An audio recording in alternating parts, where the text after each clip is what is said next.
Отаңыздар менен ардактуу радио каармандар, назарыңыздарда биринчи радионун таңкы Кыргызстан маалымат алуу программасы. Студияда Назира Молдокулова, режиссер Максат Мамыралиев. Ал эми бизди Facebook баракчасына кесиптешибиз Урмат Жээнбеков байланыштырып жатат. 2024 жылдын 1-октябрынан тартып социалдык фонд тарабынан дайындалган бардык пенсиялар 6800 сомдон кем эмес өлчөмдө болот. Бул тууралуу президент Садыр Жапаров жаңы кадам социалдык мобилизациялоо боюнча жалпы республикалык кеңешмеде билдирди. Ошондой эле мамлекет башчы Кыргызстанда 1-июлдан тарта пенсияны көтөрүүнүн биринчи этабы баштала турганын айтты. Жарандарыбыз жаш улгайып, кутман куракка келген кезде жакырчылыкка туш болуп, ар бир тыйынды санап, баарын үнөмдөөгө аргасыз болгондо өзгөчө кыжырданган абалга кептелишет. Пенсия курагында татыктуу өмүр сүрүүгө каражаты жол бербей турганы бул акыйкатсыздыктын акыйкатсыздыгы десек туура болот. Так ушул себептен 2021 жылы Конституцияга өзгөртүүлөр киргизилип жатканда пенсия менен жөлөк пулдар жашоо шартын камсыздандыруу минимумунан кем болбошу керек деген пунктту киргизгенбиз. Урматтуу аталар, апалар, ушул жылдын 1-октябрынан тартып социалдык фонд тарабынан дайындалган бардык пенсиялар 6800 сомдон кем эмес өлчөмдө болоорун сиздерге чоң кубаныч менен жарыялык этейин. Мен бул мөөнөттү тездетүүнү өтүндүм. Кудай буйрса, пенсияны жогорулатуунун биринчи этабы 1-июлдан башталат. Бул багыттагы иштерди уланта беребиз. Социалдык төлөмдөрүбүз менен жөлөк пулдарыбыз да жашоо минимумунан жогору турган чекке тез арада жеткирүү үчүн талыкпай иштейбиз.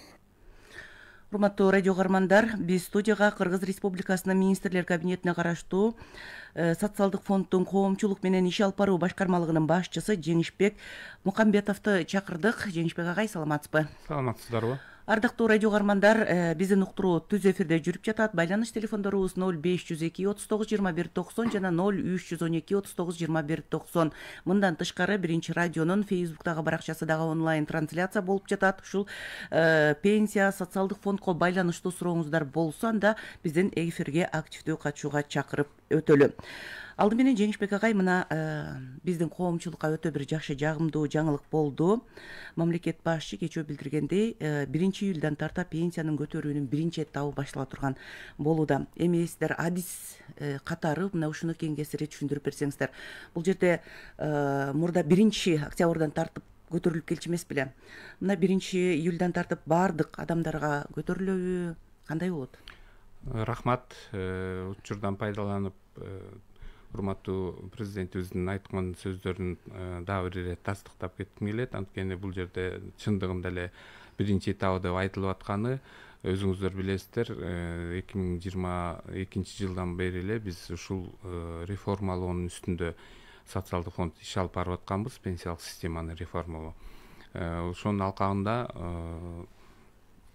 Жогорку Кеңеш тарабынан кабыл алынган мамлекеттик социалдык камсыздандыруу чөйрөсүндө Кыргыз Республикасынын айрым мыйзам актыларына өзгөртүүлөрдү киргизүү боюнча мыйзам долбоору каралып, анан 10 май күнү президент тарабынан 3-окуудан өткөндөн кийин кол коюлду да.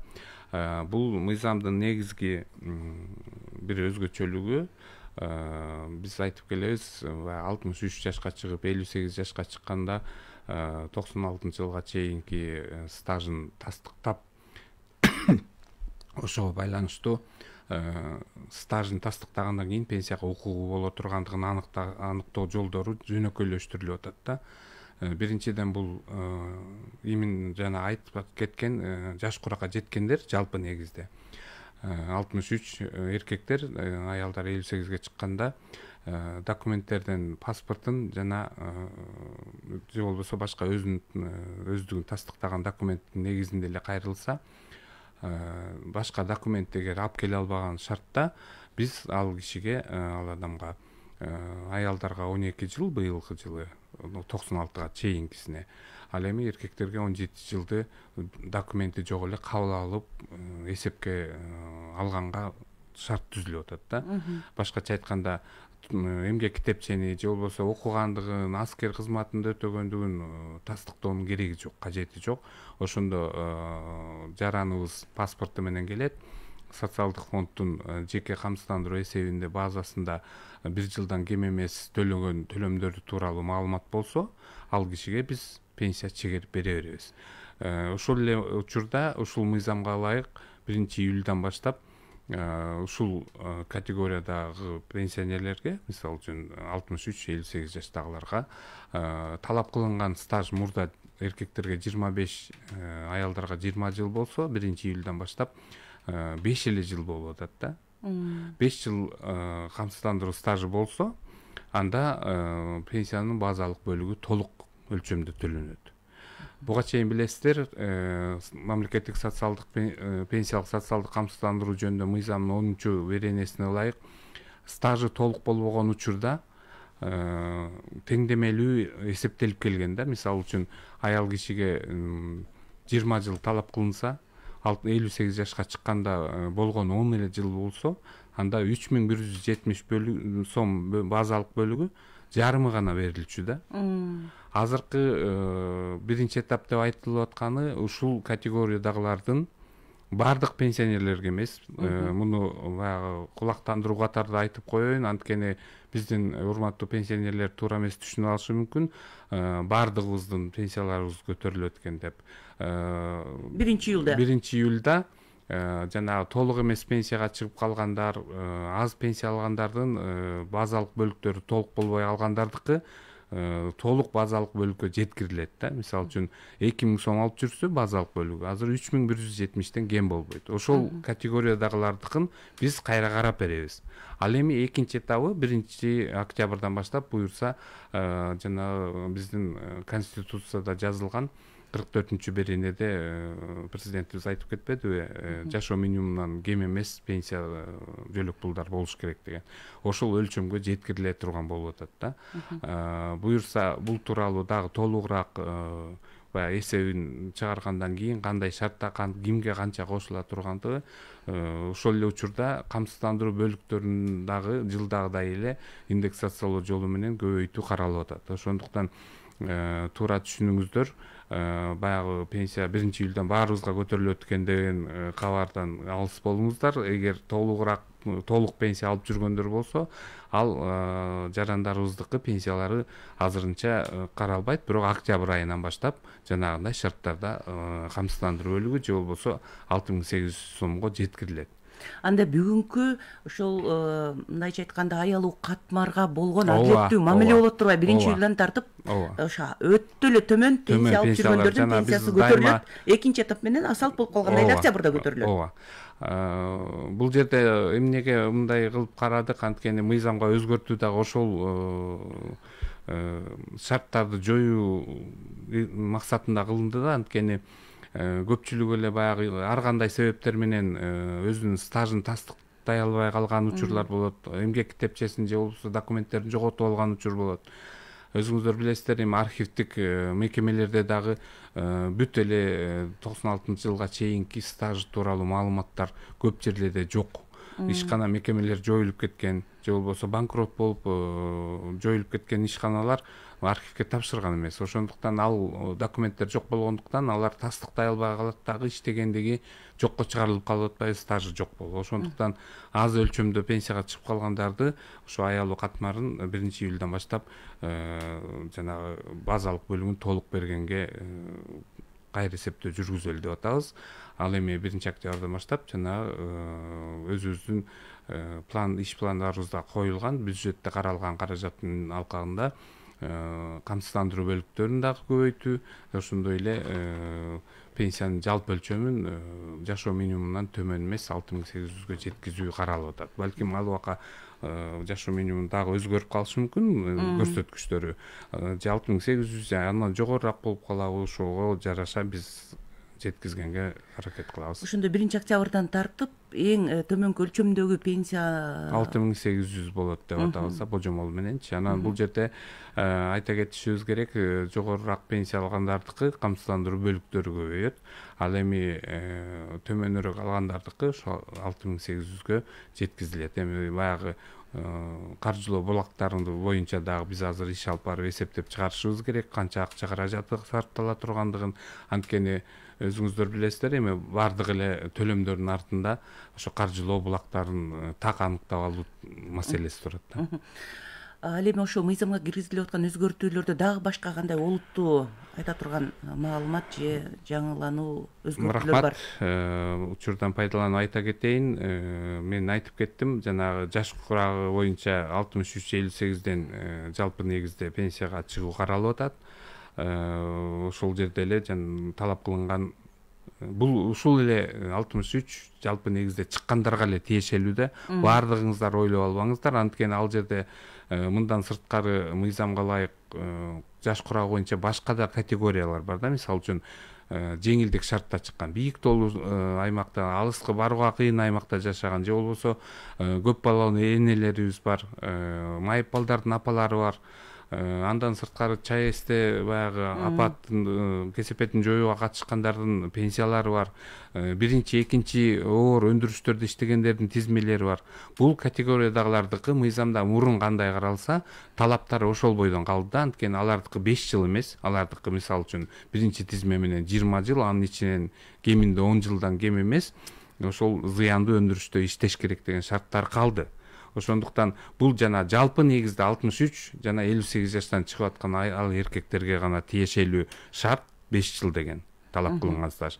Ошол эле учурда биз ушул норманы киргизгенден кийин жанагы 10-чу беренеде көрсөтүлгөн толук эмес базалык бөлүгү айтпадымбы, теңдемелүү эсептелип аз чыгып калган деген. Ошол статья күчүн жоготту деп таанылып атат. Анткени биз бул жакта толук берип аткандан кийин базалык бөлүктү ал берене статья жокко чыгарылат да. Ошону менен эле бирге биз көптөн бери айтып талкууда деле эл арасында деле ушундай сөздөр болуп атат. Министрлер кабинети тарабынан да ушундай талап коюлуп атат. Жанагы мөөнөтүнөн мурда деген 2008-жылы киргизилген бир статьябыз бар эле. Бул жана 55 анан 60тан эртерээк көп жыл иштегендер чыксын деген. Жана үзгүлтүксүз аялдар 35 үзгүлтүксүз эмес, жалпы стажы 35 жыл аялдар, 40 жыл стажы бар эркектер чыксын деген эмеле. Анан бул жерде дагы жашоо узактыгынын узаргандыгына башка дагы бир шарттарга карап бул статьяларда жокко чыгарылып атат. 1-июлдан баштап мөөнөтүнөн мурда чегериле турган пенсиялар жокко чыгарылат. Муну дагы жакшы түшүнүп алыңыздар. Эгер 55-ке же 60-ка 1-июлдан кийин чыксаңыздар, бул статья жокко чыгарылып, сиздер пенсияга 63-58ден чыга турган болуп каласыздар. Муну айта кетишибиз керек, анткени көп түшүнбөстүктөр болушу мүмкүн. Анткени мыйзамда жалпылап айтканда киргизилген кээ бир гана пункттары көргөзүлгөн, жанагы массалык маалымат каражаттары аркылуу берилип атканда. Бул жерде ушундай. Анан 3-чү топтогу майыптар үчүн негизи бул ишке жарамдуу деп табылгандан кийин булардын пенсиясынын жалпы өлчөмүнөн 50% гана төлөнчү. Анткени иштеп акча таап атат, айлык алып аткандан кийин пенсиясынын 50% гана төлөнчү. Азыркы жаңы өзгөртүүгө ылайык өзү иштеп тапкан камсыздандыруу төгүмдөрүнүн эсебинен чыгарылган пенсиянын бөлүктөрү, камсыздандыруу бөлүктөрү 100% төлөнө турган болуп атат.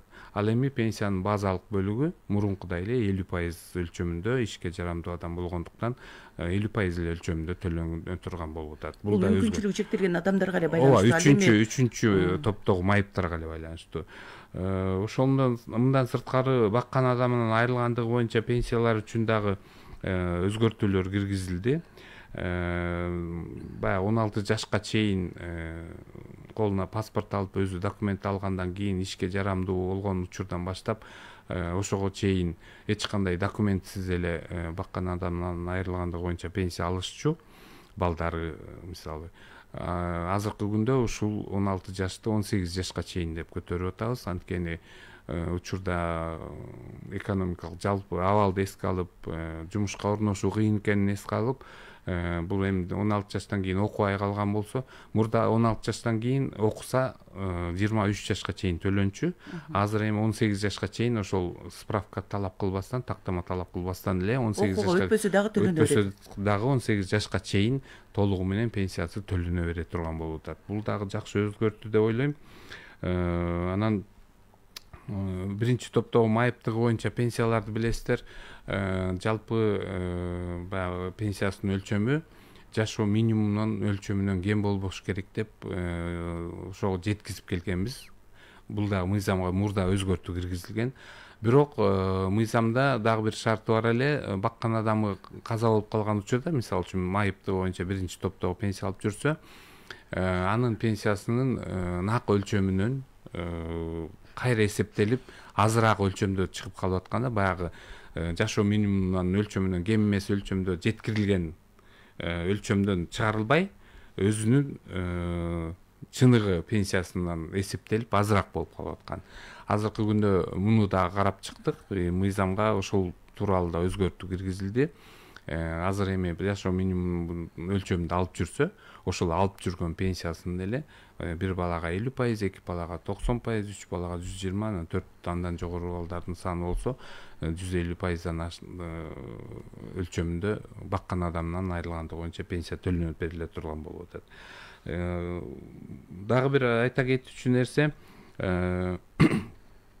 пенсионерлердин пенсиясына карылык жана майыптыгы боюнча пенсияларга кошумча төлөмдөр каралган да. Анын ичинде жана Баатыр эне деген наам алган апаларыбыз бар да, пенсионер. Ошолорго карылык, анан майыптык пенсия алса эле ошонусуна кошумча төлөм төлөнүп келген 1000% өлчөмүндө эсептик көрсөткүчтүн же болбосо 1000 сом өлчөмүндө.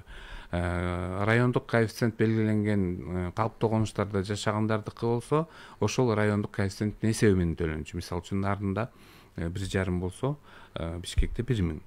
Анан булар мисалы алып жүрүп ошол 1,5 сомду Бишкекке көчүп келген учурда биз райондук коэффициентти баягы белгиленбеген калыптуу конушка көчүп келгендиги үчүн 1,5 миңден 1 сомго кайра эсептеп азайтып койчубуз да. Азыркы мыйзамдын шарттары боюнча ошол 1,5 мурун кандай алып жүрсө, ошол эле өлчөмдө сакталып кала турган болуп калып атат да. Ошончо жыл ошол жакта жашаган үчүн деп. Жок, көчүп келген баягы түз жерге көчүп келсе дагы райондук коэффициент белгиленген өлчөмдөгү кошумча төлөм сакталып калган атат. Анан баккан адамдан айрылгандыгы боюнча пенсия алуучулар бар да, мисалы үчүн баласы кичине жашында атасы каза болуп калса, апасы ал бала үчүн пенсия алат 16-18 жашка чейин эми. Анан ошол пенсияларга биз Баатыр эне болсо дагы бул наамы үчүн, өзүнүн пенсиясы болбогон үчүн кошумча төлөм төлөнчү эмес. Азыркы күндө мыйзамдын жаңы шарттары боюнча аларга дагы Баатыр эне болсо, баккан адам айрылгандыгы пенсия алгандарга дагы Баатыр эне наамына үстүк төлөм кошуп төлөнө турган болуп атат. Бул дагы жаңылык. Мындан сырткары пенсионер кандайдыр бир себептер менен өткөн мезгил үчүн пенсиясын албай калса, бир жака кетип калган болот, 3 жылдан ашык, 5 жыл, 6 жыл жүрүп калса, биз убагында документин оформить этпесеби, же болбосо чыгып туруп анан алып атып эле, анан кандайдыр бир себептер менен балким дарыланууга кетип калып, көп жыл бир жакта дарыланып жүрүп калышы мүмкүн, же балдарыныкына кетип башка четке чыгып кетип өз пенсиясын убагында албай калган болсо, кайрылган күндө биз ошо кайра менин пенсиямды төлөнүшүн калыбына келтиргиле деп кайрылган күндөн баштап артка 3 жылга гана берчүбүз. Азыркы мыйзамдын шарттары боюнча ошол төлөө мөөнөтү 5 жылга чейин жылдырылып атат да. 5 жылдын ичинде кайрылса, биз анын пенсиясын толугу менен калыбына келтирип төлөп беребиз. Ушундай жаңылыктар бар. Анан мындан сырткары эми жанагы талап кылынган стажды айтпадымбы? Ал эми 5 жылдан акырында отуруп 2039 жылдарга чейин этабы менен жылда кошулуп отуруп талап кылынган стаж 5 жылдан 20 жылга чейин жеткизилген атат. Мисалы үчүн быйыл эмки жылы 5 жыл болсо, 2026 жылдын январынан баштап талап кылынган стаж 6 жыл толук базалык бөлүктү бериш үчүн. Ошон үчүн бул дагы өзгөртүүлөрдүн бирден бир көрсөткүчү да. Жеңишбек агай, ошол эле учурда такыр эмгек мындай стажы жок адамдар социалдык фонддон эмес, жана эмгек министрлигинен 1000 сомдон алчу да бир кезде. Азыр канчадан болуп калган? Мына ошондой такыр эле эмгек стажы жок адамдардын пенсиясы кандай болуп атат? Бул жерде социалдык коргоо максатында мамлекет тарабынан 60 жашка чыккан аялдарга биз мисалы үчүн 58ден жалпы негизде пенсияга чыгарып атпайбызбы. Эгер стажы жок болсо аял киши 60 жаштан, эркектер 65 жаштан, 63 эмес 65 жаштан социалдык жөлөк була алат да. Жашы боюнча. Анын өлчөмү азыркы күндө билишимче 2000 сом, 2000 сом ошо. Анан бирок ошол жерде жазылган бул эми көтөрүлүп баягы республикалык бюджеттин каражатынан төлөнө турган акча каражаты болгондуктан ошону эске алып, бирок пенсиянын базалык бөлүгүнөн ошол төлөмдөр жогору болбосун деген мамлекеттик жөлөк пулдар боюнча мыйзамга да өзгөртүү киргизилген. Ошол боюнча азыркы күндө 60ка чыккан аялдар, 65ке чыккан эркектер социалдык жөлөк пул алышат. Стажы жоктор. Бирок ошол эле учурда мен жогоруда айтып кетпедимби? Жакшы шарт түзүлүп атат. Эгер кандайдыр бир себептер менен жана стажын тастыктай албай атса, 96-жылга чейинкисин биз эч кандай документсиз эле айттым. Быйылкы жылы 12-17 жыл деп атабыз. Кийинки жылы 1 жылга азая берет. Анткени 1978-79 жылы төрөлгөн балдардын баягы эмгек иши 18 жашынан башталса, бул 96-жыл болуп калат. А 96-жылда бизде жеке камсыздандыруу эсеби киргизилген, өзүңүздөр билесиздер. Жана паспорттагы 14 цифрдан турган номер бул ар бир адамдын жеке камсыздандыруу эсеби болуп эсептелет. Ошол маалымат толугу менен социалдык фонддун маалымат базасында сакталып турат. Кайсы жерде иштебесин, 5 жерде иштейби, 6 жерде иштейби, бир эле маалда анын айлык акысынан төлөнгөн төгүмдөрү жеке эсебине келип түшөт. Баардыгы эсепке алынат дагы, бул стаж болуп эсептелет. Ошондуктан 96-тан кийин эгер 1 жылдан кем эмес стажы болсо, ошондой төлөмдөрдү төлөгөн убагы болсо, анда биз баягы 63-58ге чыккан убакта жанагындай жылына жараша 5 жылдан 20 жылга чейин стаж 12-17 жылдан 1 жылга чейинки стажды бара-бара азаят деп атпаймынбы? Ошону биз белек катары берген атабыз да. Ошондо жана жогорку окуу жайларында окуп аткан жылдар кандай болуп эсептелип кала турган? Бул эми мурунку мыйзамда да бар болчу, баягы мыйзамдын ченемдеринде 99-жылга чейинки окуган мезгили мурдатан эле стажга алынып келген. Азыркы күндө эми 96 жылга чейин 17-12 жылды берип аткандан кийин бул ошонун ичинде окуган жылдары да болуп калышы мүмкүн. Анан дагы бир өзгөчөлүгү биз 8-чи жанагы мамлекеттик пенсиялык социалдык камсыздандыруу жөнүндө мыйзамга өзгөртүү кирди деп атпайбызбы? Ошонун 8-чи статьясына дагы бир өзгөртүү киргизилди. Ал жерде окуган мезгили күндүзгү бөлүмдө окуган деген сөз бар эле. Азыркы күндө баягы күндүзгү деген сөз жок. Окуган мезгили толугу менен стажга алынат 99-жылдын 19-февралына чейин деп жазылган да.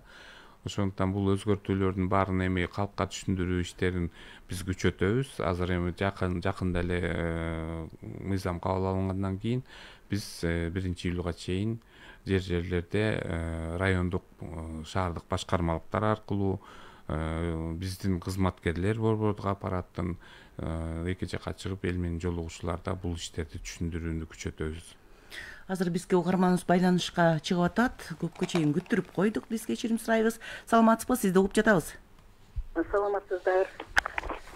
Мен конокко суроо берейин дегем да, Бишкек шаарына майрам чалып атат да. 1-июлдан баштап пенсия көтөрүлөт деп атпайбы? Ошол мен түшүнгөнүмө караганда, мисалы, меники көтөрүлбөйт экен да, 1-октябрдан экен. Мен биринчи топтогума айттым, пенсиям азыркы убакта 11.800 сом да. Анан ошону түшүндүрүп койсоңуздар чоң рахмат. Сиздерге чейин баягы укпай калдыңыз окшойт. 1-июлдан баштап пенсионерлердин баардык категориясына пенсияларды жогорулатуу баарына тийиштүү болбойт. Анткени бул жерде жана мыйзамга өзгөртүү киргизилген учурлар гана каралат.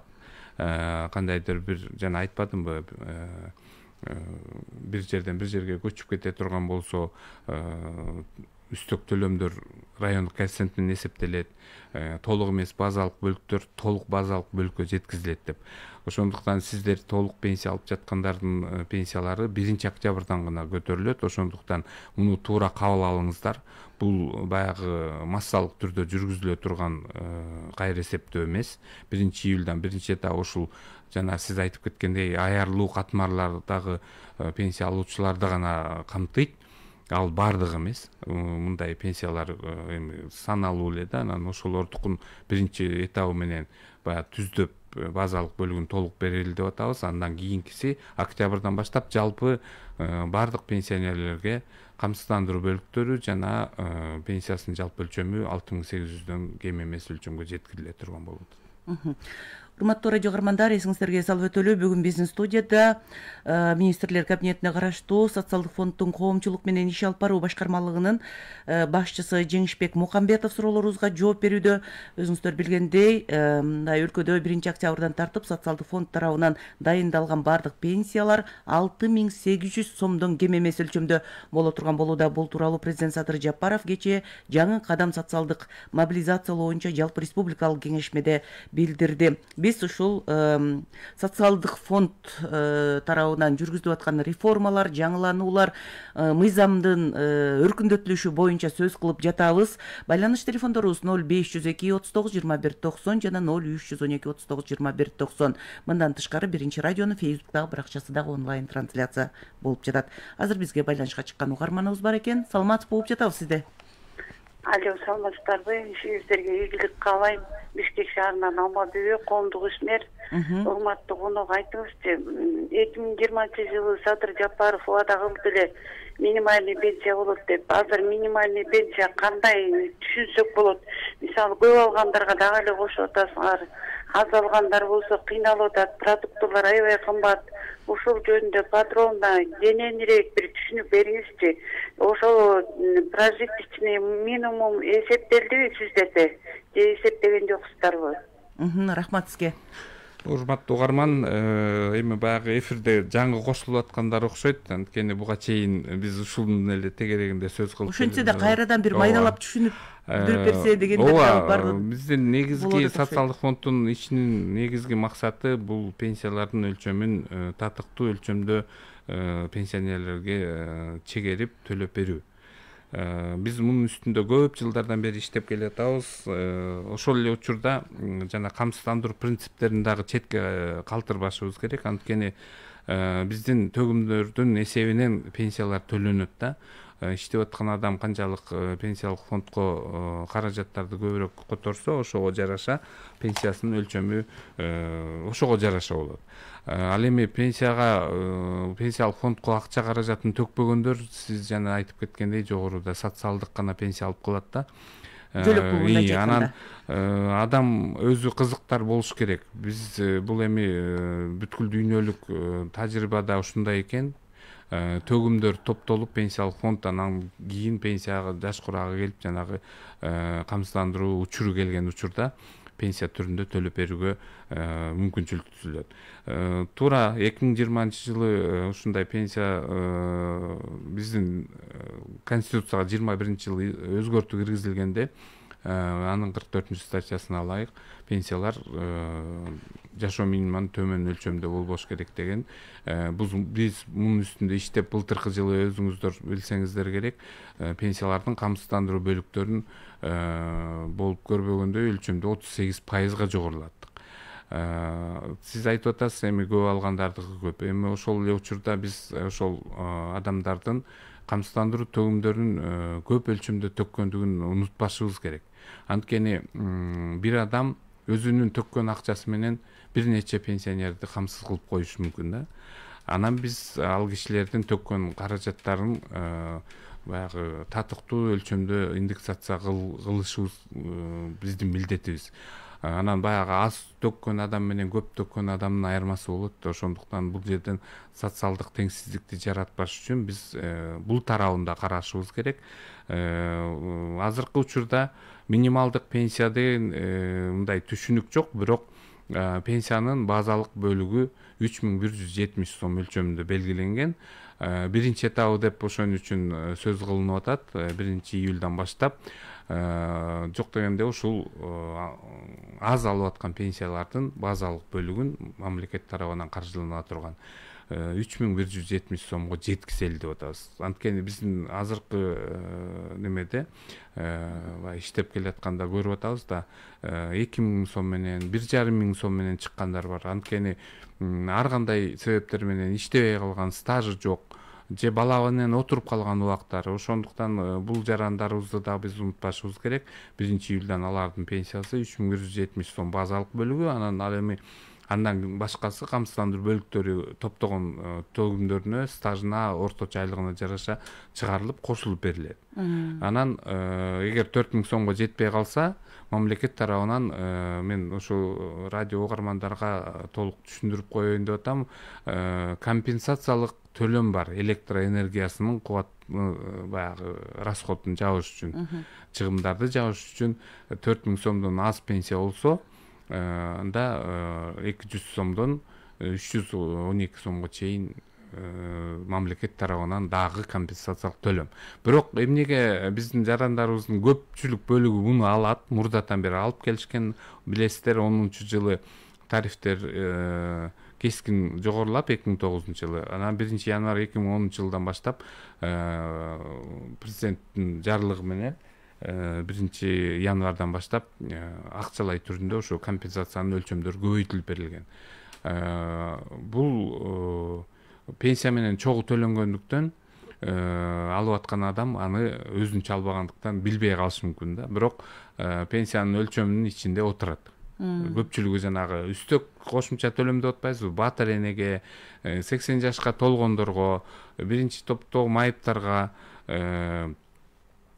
ушундай үстөк төлөмдөр каралган. Ошолорду биз пенсия менен чогуу төлөйбүз. Анткени аны бөлүп төлөнбөйт, бир кишинин эсебине барып түшкөндүктөн азыр 80%га жакын жарандарыбыз банк аркылуу алып аткандан кийин, эсебине бир түшүп аткандан кийин биз аны чогуу эсептеп эле беребиз. Бирок алардын каржылоо булактары башка. Мисалы үчүн пенсиянын өлчөмдөрүн базалык бөлүгү республикалык бюджеттен төлөнөт, камсыздандыруу бөлүктөрү пенсиялык фонддун эсебинен төлөнөт, үстөк төлөмдөр, кошумча төлөмдөр жана ар кандай компенсациялык төлөмдөр бул республикалык бюджеттин эсебинен келет. Анан биз жана отчетторду деле угуп атсаңыздар керек.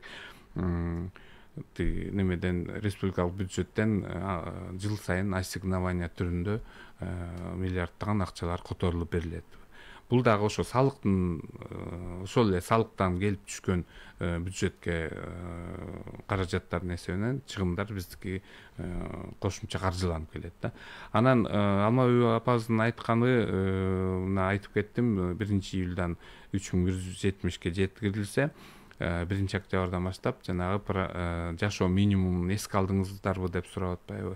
Бул эсеп жүргүзүлгөн үчүн урматтуу президентибиз дагы ошол тууралуу айтып кетти. Буюрса күздөн баштап Конституциянын беренесин түздөн түз аткарганга шарт түзүлүп атат. 6800гө жеткизели деген жакшы пландарыбыз бар. Азыр дагы бир угарманыбыз байланышта күтүп атат. Саламатсыз болуп жатабыз сиздер. Алло, саламатсызбы? Саламат. Эме баштагыдай эле 50 жаштан чыгабы 5 балалар. Рахмат сурооңузга. Түшүндүм.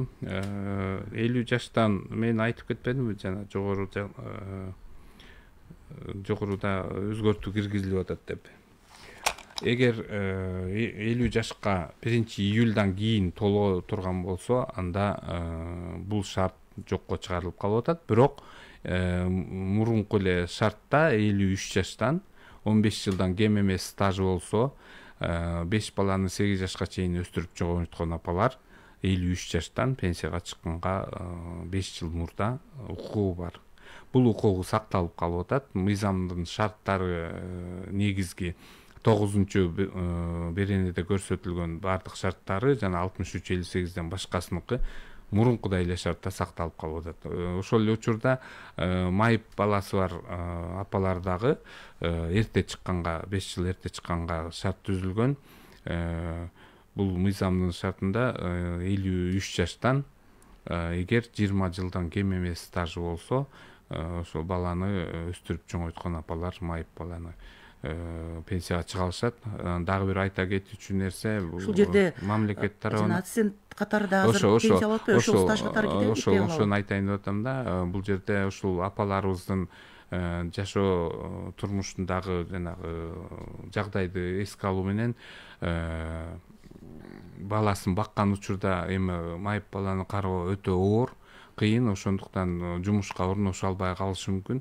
Ошондуктан мамлекет тарабынан жанагы персоналдык ассистент деп акча каражаты төлөнүп атат. Ошол акча каражаты төлөнгөн учур жеке эсебине стаж катары отура берет ай сайын. Анан келечекте жанагындай шарттарда стажы болсо пенсияга эрте чыкканга мүмкүнчүлүк түзөт. Азыр дагы бир угарманыбыз бар экен. Саламатсызбы? Угуп атабыз сизди. Саламатсызбы? Угуп атабыз, саламатсызбы? 3700 сом алам да азыр. 700 сом алам. Канча кошулат? Октябрдан баштайбы? Чоң рахмат. Рахмат. Сиздин эгер базалык бөлүгүңүз толук алып жатсаңыз, анда кайра эсептөө 1-октябрдан жалпы пенсионерлерге кайра эсептөө жүргүзүлгөн учурда жүргүзүлөт. Ошол эле учурда жана айтып кеткен көбөйтүү жолу менен камсыздандыруу бөлүктөрүнүн өлчөмдөрү пайызда эсептелип көбөйтүлөт. Эгер жетпей калса, анда 6800гө жеткирилет деген эсептер. Ошондо бул агайыбыз мына азыр 3700 сом алып жүрсө, 1-октябрдан тартып 6800 сом алып калат турбайбы? Андан кем болбойт. Ооба. Жогору болсо болот. Дагы бир угарманыбыз байланышта экен. Саламатсызбы, угуп жатабыз сизди. Саламатсызбы. Нарында менин кызым эмгек стаж жок. 45 жаштан 5 балалуу чыга алабы пенсияга? Тилекке каршы чыга албайт. Анткени ал жерде туура түшүнүңүздөр, социалдык фонд стажы бар адамдарды гана пенсия менен камсыздоо маселелерин карайт да. Эгер стажы жок болсо, анда 45 жаштан чыга албайт. Бул 45 жаштан чыгыш үчүн ошол бийик толуу шартта 15 жылдан кем эмес иштеп жана жашаш керек. Ошол калктуу конуштардын тизмесинде көрсөтүлсө бийик толуу шартта деп. Ошондо гана 3 баласы 8 жашка чейин өстүрүп чоңойтсо чыкканга мүмкүнчүлүгү бар. 53 жаштан чыкмак, Жок, 45 жаштан. Бийик толуу шартта жашап иштеген апалар 45 жаштан чыгат. Эгер азыр мыйзамда деле ошондой калып атат да, бийик толуу. Калып атат, ошол боюнча эле калып атат. Ошону баягы эми стажы жок адамга тилекке каршы социалдык фонд пенсия чегерип бере албайт. Анткени биздин негизги принциптерибиздин бири бул камсыздандыруу стажы. Жаш курагы биринчи кезекте каралат, андан кийин талабы мыйзамда бул стаж. Стаж жок болсо, тилекке каршы биз пенсия менен камсыздалып алабыз. Жеңишбек агай, бүгүнкү күндө жалпы республика боюнча канча пенсионер бар жана социалдык төгүмдү которуп аткандардын саны канча болду экен? Анткени ошол төгүмгө жараша болот да. Анын үстүнө мына кечээ мамлекет башчы жаңы кадам социалдык мобилизациялоо боюнча республикалык кеңешменин жүрүшүндө чакан жана орто ишканалардын социалдык төгүмдөрү 27%дан 12%га чейин төмөндөгөнүн айтты. Бул жана көмүскөдө иштеп социалдык фондко эч кандай чегерүүлөрдү жасабай жүргөн адамдар дагы эми аз болсо пайызга чыгып мындай негизинен алганда баягы орто чакан ишканалардын иштеп жаткандарды ушул камтыйт да мыйзамчы. Анткени билесиздер, эми жана бир 2-3 киши же 5 киши чогулуп иштеген ишканалар көпчүлүгү эле өзүнө жетекчиси эле көрсөтүп коет, дагы башка адамдар эч кандай социалдык төлөмдөрдү төлөбөйт, кийин стаж жок, пенсияга чыга албай калып атышат. Анан ушундай категориядагыларды көмүскөдөн чыгаруу үчүн жанагындай шарт коюлуп атат. Эгер тиги иштеген адамдардын санын, айлыктарын туура көрсөтсө, анда жанагындай шартта иш берүүчү 17,25 ордуна 2,25 эле пайыз төлөп калып атат. ал эми иштеп аткан адамдын өзүнүн эсебинен айлыгынан 10% которула турган 12,25 болуп атат. Эми азыркы күндө баягы төлөөчүлөрдүн саны негизинен 1,2 миллион деп атабыз, бирок мунун ичинен көпчүлүгү, басымдуу бөлүгү айыл жергесиндеги жана үлүш жерлери менен дыйкан чарба ошолорда, анан эми алардын көпчүлүк басымдуу бөлүгү төлөгөн өлчөмдөр дагы өтө аз. Бизге жанагы түшкөн каражаттардын мындай алганда 96-97% бул уюштурулган сектор аркылуу түшөт да, жана айлык алып иштеп мекеме ишканалардан. Бюджеттик ишкана болобу же болбосо мындай өндүрүштүк ишкана болобу, ошолордон түшөт. Ал эми айыл чарбасы менен жеке ишкерлерден жанагы биздин базарларда ар кандай иш кылып жүргөндөрдөн түшкөн өлчөмү 3-4%дын тегереги гана. Ошондуктан биз жана айтып атканыбыз, төгүмдөрдү төгүңүздөр, келечекте сиздердин пенсияга түздөн түз таасирин тийгизет деп үндөп жүр келатабыз, бирок тилекке каршы көпчүлүгү баягы келечектеги пенсиясына кайдыгер мамиле кылгандай ойго алат экен да. Анан биз түшүндүрүү иштерин жүргүзгөндөн кийин азыркы күндө төлөөчүлөрдүн саны көбөйүп атат, бирок алардын өлчөмдөрү аз. Анан мына сиз айтып кеткен жанагы өзгөртүү киргизип атабыз. Анан 1 гектарга чейинки үлүш жерлери барларды ыктыярдуу төлөмгө өткөзсөкпү деген дагы мыйзамдын дол эмеси кабыл алынды. 1 гектардан ашыгырактардыкы орточо айлык акыдан 6%дан кем эмес өлчөмдө төлөнсүн деп. Ал эми 1 гектарга чейинкилер, эгер анткени бизде мындай болуп атпайбы, түшүм болбой калса эле биздин дыйкандарыбыз социалдык төлөм оорчулук бизге туудуруп атат, биз төлөгөнгө мүмкүнчүлүгүбүз болбой калып атат. Ар кандай жаратылыштын кырсыктын кесепетинен түшүм болбой калса, биз деген күзүндө баягы пландаштырган түшүм ала албай калып, анан төлөй албай калып атабыз деп. Ошондуктан ыктыярдууга өткөзүлөт деп эме кылып атабыз, мыйзамдын шарттары боюнча. Анан эми бул өзүнүн жыйынтыгын жакынкы жылдарда көргөзөт болуш керек. Бирок ошол эле учурда мен айта кетет элем, баягы ыктыярдуу десе эле бизди мамлекет пенсия менен камсыз кылып алат деген ойдон алыш болушубуз керек. Анткени ар бир жарандын жоопкерчилиги, ар бир адамдын өзүнө болгон келечегине болгон кам көрүүсү. Ошондуктан туура түшүнүңүздөр, баягы ыктыярдуу экен деп төлөбөй аз төлөмдөн качканыңар кийин пенсияңардын жок болушуна алып келиши мүмкүн да. Ошондуктан ойлонушуңуздар керек болуп. Азыр угарманыбыз бар экен, байланышта, саламатпы? Алло, саламатсыздарбы? Угуп атасыздарбы? Бишкектен чалып атам. Ошо баарын пенсия менен камсыз кылып атат, баягы мурунтан бери келаткан. Ооба, түшүнүктүү эле бүт эле. Мен бир мындайча суроом бар эле. Ошо Бишкекте жашайт. Ошо менин бир туугандарым. Баласы 4-класстан окуп калды, анан кийинки 3-ө. Кийинкисин ушу быйыл төрөгөн, анысы дагы 8 ай болуп калды. Балдарына эчтеке албайт да, анткени бул жерде пропискасы жок экен да. Анан кандайча болот бул? Мына өзү иштебейт, келинчеги иштебейт. Рахмат апа, сурооңузга түшүнүктүү болду. Сиз сыртка дагы телефонуңузду калтырып койсоңуз болот. Бул башка тармакка тийиштүү, кененирээк жоопту алып беребиз. Бул балдардын жөлөк пулдары социалдык фонддун кароо маселелерине кирбейт, анткени муну менен бизде эмгек, социалдык камсыздоо жана миграция министрлиги иш алып барат. Балдарды жана айрым катмарын жөлөк пулдар менен камсыздоо маселелери ошолордун кароосуна кирет. Сиз сөзсүз телефонуңузду калтырып коюңуз. Кечээ мындай жыйында да мамлекет башчы айтпадыбы? Жаныңыздагы мындай кыйналып аткан адамды көрсөңүз, сөзсүз жардам бериңиз жана мамлекетке билдириңиз деп. Сизден аз камсыз болгон үй бүлө катары жөлөк пул алуусуна биринчи радиого дагы көмөктөшүү болууга кубанат. Сиз телефонуңузду калтырып коюңуз. Эми Жеңишбек агай, ошол эле учурда мына ипотека алуучулар үчүн мына топтомо пенсиялык фонддон мүмкүнчүлүктүү пайдалануу дагы берилген. Мына ушул жаатта дагы жаңылыктар барбы? Рахмат. Бул негизи бизде жана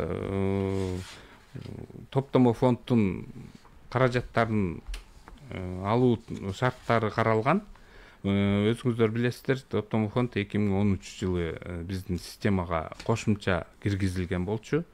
Анан азыркы күндө бул эми негизи өзү аты айтып тургандай эле кошумча 2% өлчөмүндө иштеп аткан адамдын өзүнүн айлыгынан кармалчу. Мурун 8% кармалса, азыр 10% кармалып атат да. Бирок бир нерсени айтып кетким келет. Бул системада 1964 жылдын 1 январынан кийин төрөлгөн эркектер жана 1 январь 69 жылдан кийин төрөлгөн аял адамдар гана катышат да. Андан улуу муундагылар тилекке каршы биз баягы пенсиялык системаны карап чыгып эсептеп көрсөк, топтогон каражатын пенсияга чыкканга чейин инвестициялык кирешеси мындай аз эле убакыт болуп, анан үстүнө үстөк төлөмү деле аз болуп калат экен. Анан баягы иштебеген акча каражатты жөн эле топтоп алып эле анан кайра бир аз кошуп бергенибиз туура эмес го деп анан бул категориядагы адамдарды чыгарып койгонбуз. Бирок алардын айлыгынан 10% толугу менен пенсиялык фондко төлөнөт, топтому фондко бөлүнбөй. Пенсияны кийин пенсияга чыкканда экинчи камсыздандыруу бөлүгү катары толугу менен эсептелип берилет, баягы төккөн акчасынын эсебинен. Ал эми 2% болсо топтолот. Бул нак акча түрүндө азыркы учурда мамлекеттик баалуу кагаздарга салынат жана банктардын депозиттерине салынат. Баягы пайызы жогорураак болуп, кирешени көбүрөөк алып келсин деген максатта. Анан кийин пенсияга чыккан учурда ошону пенсиясына кошумча катары бир жолу алып кетсе болот, же болбосо бөлүп пенсиясына кошумча алса болот да. Анан сиз айтып кеттиңиз, мунун төлөө шарттары кандай деп. Ага чейин азырда ипотекалык насыянын баштапкы азыр эми негизи ооба пенсияга чыкканга чейин дагы алганга мүмкүнчүлүк түзүлүп берилип атат. Анткени жашоо шарт ар кандай жагдайларды эме кылат экен, талап кылат экен. Ошондуктан ипотекага турак жай алгандар, мурун алып алып баягы пайызын төлөп келаткандар болсо, анда социалдык фонддун аймактык башкармаларына барып өзүңүздөрдүн жеке эсебиңиздерди топтому фондунда канча акча каражаты бар экенин текшерип коюңуздар. Эгер 50 000 сомдон ашык каражат болсо, анда которуу жолу менен ошол банктын немесин жапканга, чыгымдарын жапканга жумшасаңыздар болот. Эми азыр дагы жанагы кандай десем, үлүш менен жаңы үй салганда дагы рассрочка калгандарга дагы мүмкүнчүлүк берилип атат. Эми анын шарттары азырынча иштелип атат. Министрлер кабинетте анан бекитилгенден кийин бул боюнча да маалымат беребиз. Мындан тышкары жана ооруларга дуушар болгон адамдарга дагы эми убакыт талап кылат экен, акча каражаты керек болгондо бул негизи жана шишик оорулары, кан оорулары, курч мүнөздөгү лейкоз, аз кандуулук, гемофилия, калын айлануу органдарынын ооруларына кабылган, бул эми биз саламаттык сактоо министрлиги менен биргеликте ошол оорулардын тизмесин түзгөнбүз. Ошого дарылануучу мекемеге которуу жолу менен айтып коеюн, бул акча каражаттары топтому фонддуку колго берилбейт. Жана пенсияга чыккан учурда өзү алат, бирок жанагындай учурларда ипотека болобу же оорулар дарыланууга жумшай турган болсо, мекемелерге гана которуу жолу менен берилет да. Рахмат. Урматтуу радио көрөрмандар, бүгүн биздин студияда Кыргыз Республикасынын социалдык фондунун коомчулук менен иш алып баруу башкармалыгынын башчысы Жеңишбек Мукамбетов болуп суроолорубузга жооп берди. Ушул эле программаны эми сиздер Биринчи радионун Фейсбуктагы баракчасынан кайталап угуп көрүп алсаңыздар болот. Алдыда Биринчи радионун жаңылыктар кызматы. Биринчи менен бирге калыңыздар.